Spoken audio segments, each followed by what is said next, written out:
Hoje, em Conversa com Bial, Luciano Camargo começa a sua carreira solo cantando louvores, mas só carreira solo, só em louvores. Ele continua com o Zezé.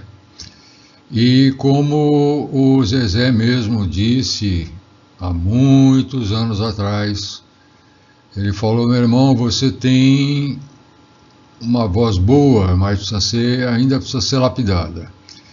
Bom, nós tivemos aí há anos atrás, o Luciano passou várias vergonhas, inclusive no Jô Soares e outros programas que puseram o Luciano para cantar e era um fracasso, super desafinado, o cara cantava mal para burro. E hoje vocês vão ver o quanto ele melhorou, o quanto ele está cantando bonito os louvores, que ele agora vai fazer uma turnê pelo Brasil, nos moldes dos shows que eles fazem, né, o Zezé de Camargo e o Luciano, e vão ser super shows com louvores. Então vamos agora para a Conversa com Bial, Luciano Camargo. Rodou! Oba! Muito bem. Luciano Camargo!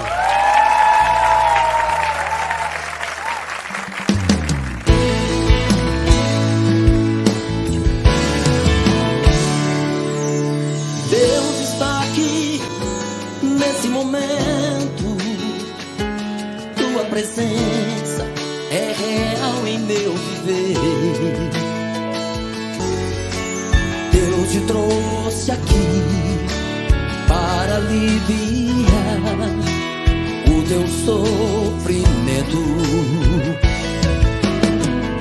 Mas Deus te quer sorrindo.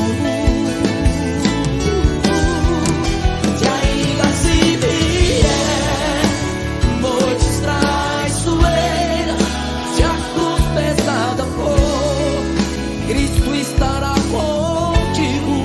O mundo pode até fazer você chorar, mas Deus te quer sorrindo, sorrindo.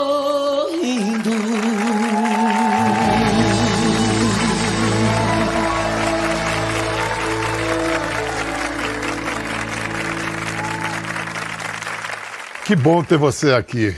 Bom, Mi, muito obrigado pelo convite. É um privilégio sempre estar junto com você, falando dessa caminhada nova, desse projeto. É um privilégio realmente estar aqui. Fico pensando se há 30 anos, né, o Luciano de 30 anos atrás, ouvindo ele cantar Fale com Deus, ele vai ajudar você. O que aquele Luciano entendia? Qual é a diferença da sua compreensão hoje para esse mesmo verso? Eu nem cantaria isso, né? Poderia até ouvir, mas não cantaria. Porque eu não tinha esse entendimento, que eu poderia falar com o Senhor. Mas o entendimento da fé de outras pessoas na minha vida já existia, que era principalmente a fé da minha mãe. Muita gente espera de uma conversão um momento assim de epifania, um momento, né, um arrebatamento. E eu tenho a impressão que com você foi um amadurecimento, foi um processo mais longo em etapas. Foi assim? A conversão em si, o momento em si, daquela tarde do dia 11 de junho de 2020, foi como se fosse um arrebatamento mesmo. Você lembra o dia exato? E a hora. Lembro do dia, da hora, e não consigo ainda falar da sensação. Pode ser em qualquer conversa que eu tiver, eu não consigo, eu tenho que segurar um pouco, porque não se explica. E aquele exato momento, qual é a ligação dele com aquele momento da fazenda, 20 anos antes, aquele pedido de sua mãe? A semente está lá? Está lá, com certeza. Até mesmo antes, né? A semente está quando eu estava no ventre da minha mãe, no ventre abençoado da minha mãe. Por que eu digo isso? Porque quando nós éramos criança, mesmo sem a doutrina bíblica, né, o ensinamento bíblico, mas a gente tinha contato com a igreja, a gente tinha contato, minha irmã me levava para a igreja.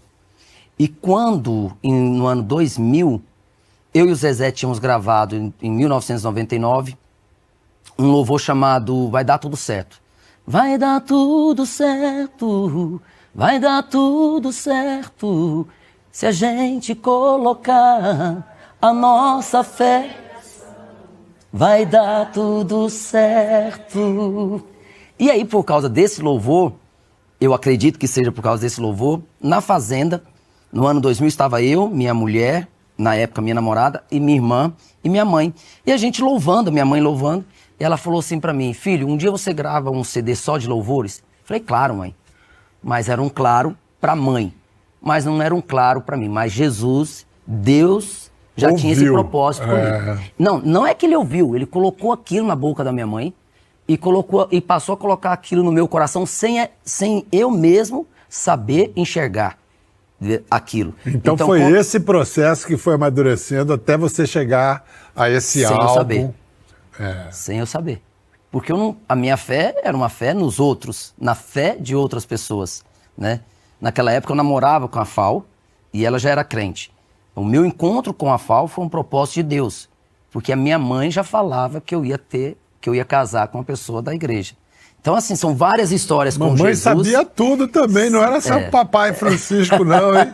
A minha história de conversão tem muito a ver com 3 mulheres, que é a minha mãe, a minha irmã Marlene e a minha esposa Flávia. É o Amor, é de 1991. Sim. Zé Sua mãe se converte em 1992. Sim. Ali perto. Quer dizer, sua mãe estava descobrindo as coisas do céu e você e Zezé estavam descobrindo os prazeres do mundo. Houve algum conflito na família por causa disso? Não. Não é conflito, mas uma divisão, um racha? Não porque, como eu te falei, a fé da minha mãe e da minha irmã, né, sempre foi muito mostrada dentro de casa. E a minha mãe, Bial, assim que a gente começou a fazer sucesso, a minha mãe não quis largar o trabalho dela, o serviço. Ela continuou trabalhando. E a conversão dela se deu, pós o sucesso de Zezé de Camargo e Luciano, no ponto de ônibus. E a gente já era sucesso. Ela já tinha a casinha dela, que a gente já tinha colocado ela numa casa, mas ela continuava trabalhando. E aí, ela no ponto de ônibus, ela conta que foi mais ou menos isso. Ela viu os louvores preparando para o culto da igreja e ela resolveu atravessar a rua para encontrar Jesus. E aí nós passamos, eu digo isso, que eu vi e convivi com os outros irmãos também, sempre que precisávamos de alguma coisa, a gente ligava para Dona Helena. Mãe, ora por mim. Mãe, ora por isso. Ora por aquilo. Você ora por muita gente também hoje. Oro. Muito. Deu tempo de seu pai ouvir a Te Entrego? Sim. Ele ouviu o álbum? O que ele comentou? Qual foi a reação dele? Meu pai, quando eu gravei em 2020, foi um rolo compressor assim. Veio a minha conversão em junho e houve ali em junho um despertar, vamos dizer assim, principalmente para alguns louvores do passado que eu não sabia como que veio parar na minha cabeça. Meu pai veio a falecer em novembro daquele ano. Como eu disse para você, foi um rolo compressor. Eu senti a necessidade de gravar os louvores, busquei os louvores e fiz o projeto A Te Entrego. E tive o privilégio de mostrar para o meu pai. Mas meu pai só ouviu, né? Ele não chegou a assistir nada além de um clipe que eu tinha gravado. Porque uma semana antes do falecimento do meu pai, eu estava com ele lá, em Goiânia. Uma pergunta que muita gente deve estar querendo fazer, seja sincero. Pela memória de São Francisco, pelo amor de Deus. A dupla, Zezé de Camargo e Luciano, é só uma pausa ou o freio de mão está puxado e não anda mais? Não, continua firme. É só uma estacionadazinha assim? Antes de tudo, o meu trabalho com meu irmão, a dupla Zezé de Camargo e Luciano, foi sempre muito abençoada. Então, eu não tenho. Tanto eu, nem... muita gente acha que foi planejado o meu álbum. Não foi. Foi muito rápido. Eu não contei pra ninguém. A única pessoa que sabia do projeto era a minha esposa e o meu produtor. Aí ligando para a Arleide, minha assessora, tava faltando assim, tipo, 5 mixagens de música. Isso foi em outubro. Eu liguei para ela e aí ela falou, não, você tem que mostrar isso para todo mundo. Eu falei, não, Arleide. Ela, não, você tem que mostrar. Foi quando ela resolveu mostrar sem falar comigo pro Fantástico. O Fantástico que lançou o projeto Eu Te Entrego. E acabou terminando num álbum completo lançado nas plataformas e também um especial. Aí naquela época eu liguei pro meu irmão, mandei a música para ele, falei, Zé, eu gravei esse louvor, tá pronto, o que você acha? Aí ele mandou a mensagem para mim, falando, não, ele tava na fazenda, todo mundo isolado, e ele falou, não, tá lindo. Eu sempre tive um apoio muito grande do Zezé em tudo em minha vida. Cantando, Bial, hoje eu falo para as pessoas, se eu hoje canto, né, e posso fazer diversas vozes, parte importantíssima disso eu devo ao meu irmão. Que muitas vezes quando eu ia lá e punha a voz, ele me ligava e falava assim, seu preguiçoso. Eu falei, por que, Zé? Ele falou, por que você não cantou aqui? Por que você não fez isso aqui? Aí eu voltava pro estúdio, naquela época não tinha a facilidade que tem de gravar hoje. E ele estava certo. E ele estava certo. Mas boa parte importantíssima da minha vida O Arado cantando, foi o Arado do foi Zezé. meu irmão. Ele que me ouviu a primeira vez em 89, no dia 23 de dezembro de 89, e disse para mim, você canta bem, você é uma pedra preciosa, mas precisa ser lapidada. O cara lembra das datas, né? 23 de dezembro, 11 de junho. Porque Que cabeça! é um dia muito abençoado em minha vida, né? Você fala muito, reconhece muito a importância, você chama de FAO, né? A Flávia. A FAO. Nessa sua jornada, nessa sua desabrochar espiritual, ela em casa, que tipo de evangelista ela era? Ela pregava o tempo todo? Como Não. é que ela... Ela sempre foi muito paciente comigo. A FAO é a resposta de oração da minha mãe. A minha mãe já falava, lá em 95, que eu iria casar com a menina da igreja. Eu não dava moral, claro que não dava moral. Porém, em 99 eu conheci a FAO e em uma desses convites que eu fazia para ela sair comigo, que ela não aceitava, ela aceitou ir para Goiânia comigo, para ir visitar a minha mãe.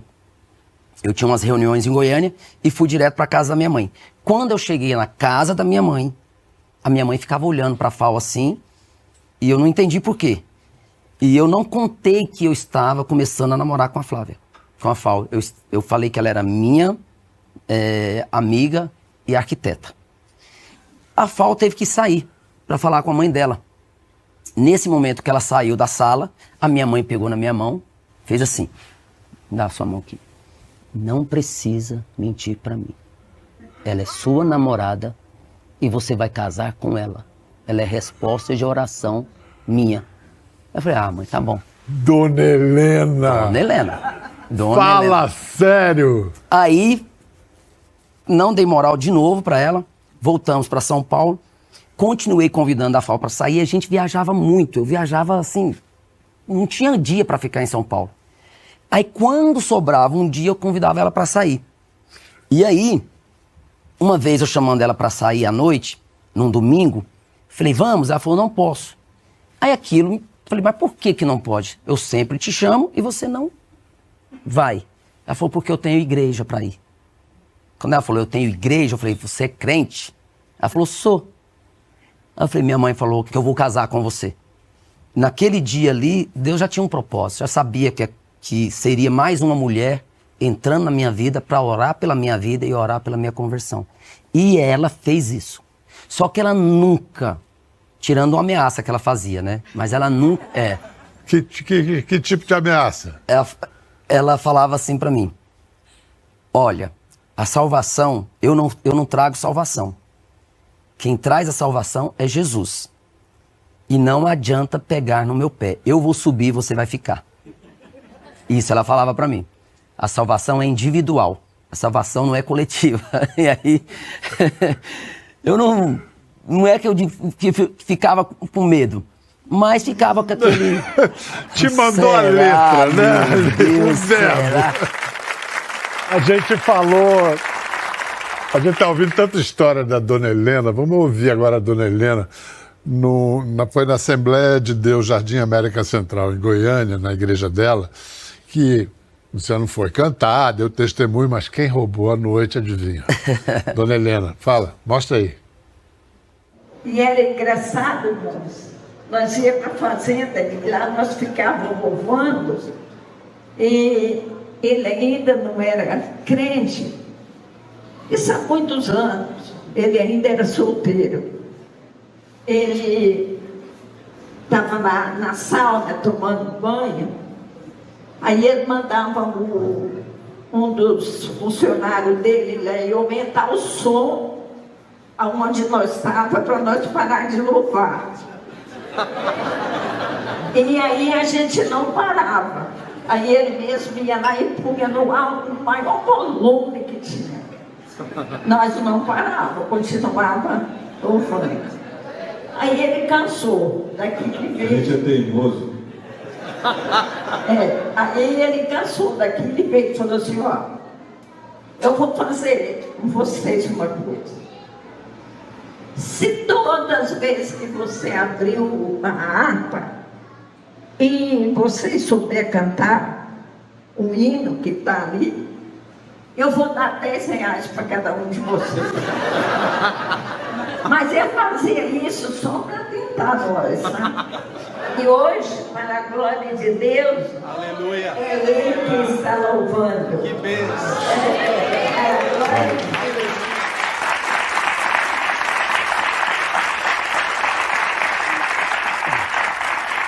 Luciano, com essa herança pentecostal, como é que vocês foram parar numa igreja tradicional como a presbiteriana? Eu não entro olhando a placa da igreja, né? Eu entrei ali porque Deus me pegou e me levou para aquele lugar. E numa noite ali, antes da minha conversão, 3 anos antes da minha conversão, eu lembro hoje nitidamente da noite, era uma noite que a pregação era sobre batismo, era em cima do batismo de Jesus. E aí eu saindo, abracei o pastor Ildé naquela noite e falei assim para ele, falei, um dia eu quero estar lá em cima, mas no meu coração eu queria dizer o seguinte, um dia eu quero ser batizado. Depois que eu virei as costas, falei, meu Deus, o que o pastor vai pensar ao falar que eu quero estar lá em cima? Né? Não era estar lá em cima, era ser batizado.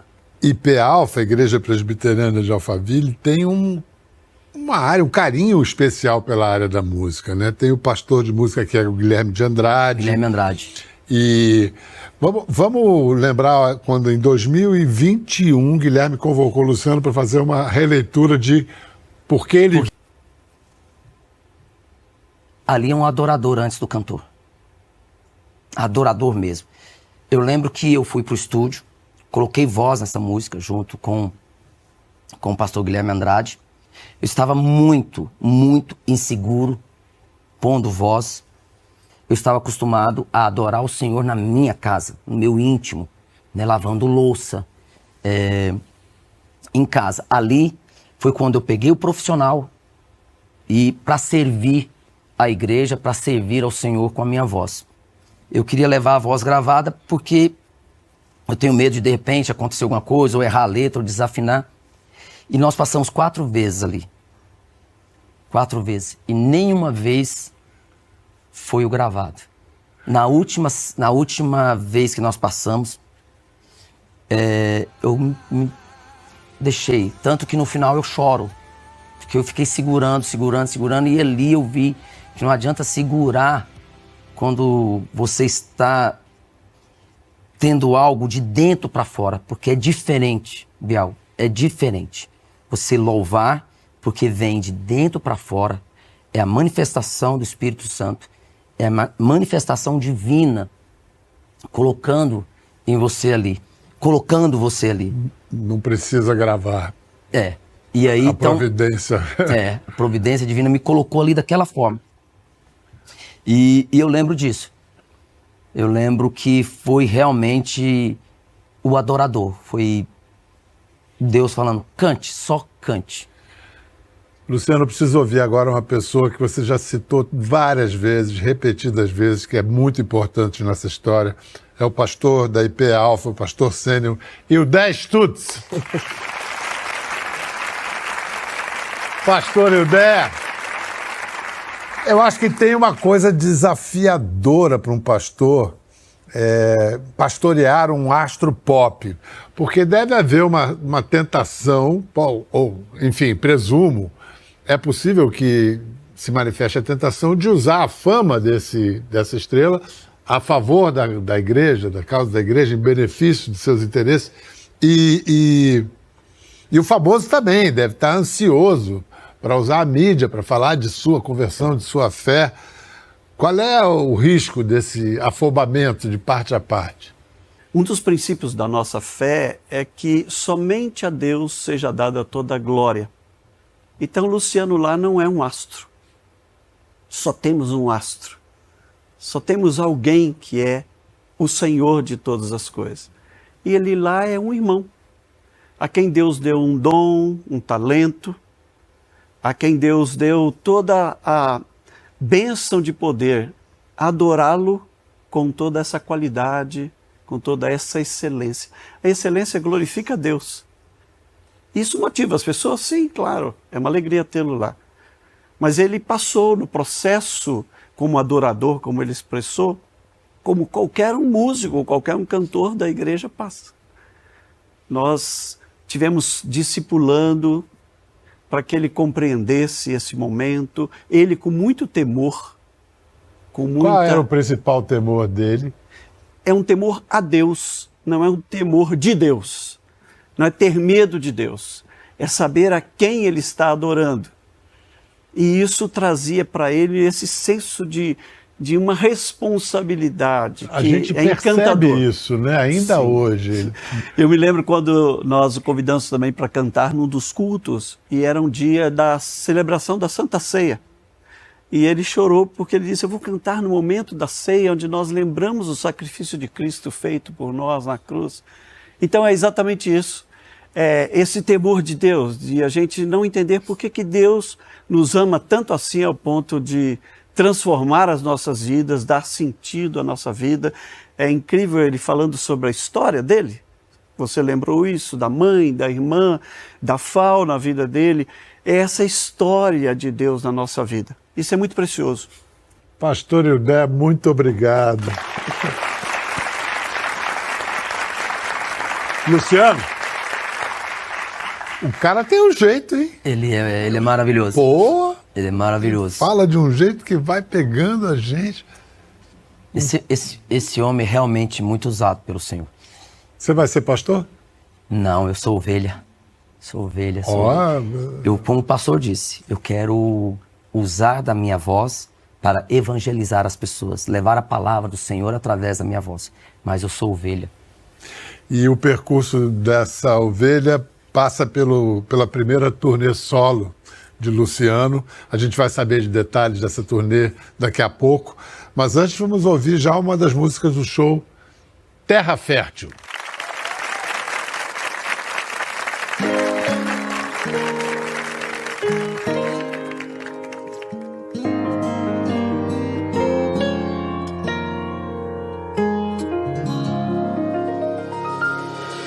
Disseram que a terra era seca e não ia resistir. Vai ser tempo perdido semear aí, mas é meu Deus quem dá a última palavra. Disseram acabou, mas o meu Deus está dizendo assim.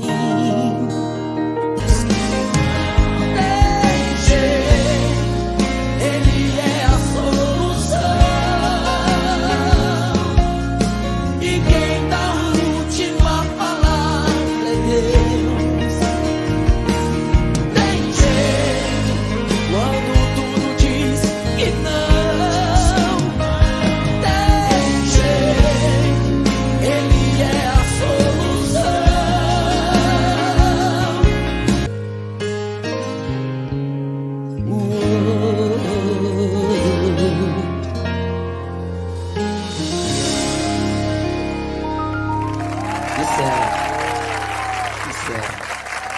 a última palavra é do Senhor. Estamos de volta à nossa conversa com o Luciano Camargo, cantor que agora está trabalhando a carreira solo, em paralelo com o trabalho que continua com o Zezé. O Luciano montou uma turnê totalmente dedicada ao repertório evangélico. Essas imagens que vocês estão vendo com exclusividade são cenas saídas do forno do show de 13 de novembro no Rio de Janeiro.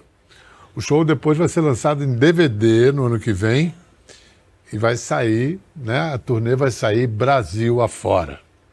Luciano, engraçado, né? O seu projeto começa com uma coisa, uma necessidade, uma expressão tão íntima, pessoal, familiar. E agora está ganhando grande estrutura, banda, produção, luz. Como é que você está fazendo, e eu acho que deve ser necessário, equilibrar a profissionalização, o melhor da profissionalização, com a preservação da espiritualidade mais profunda?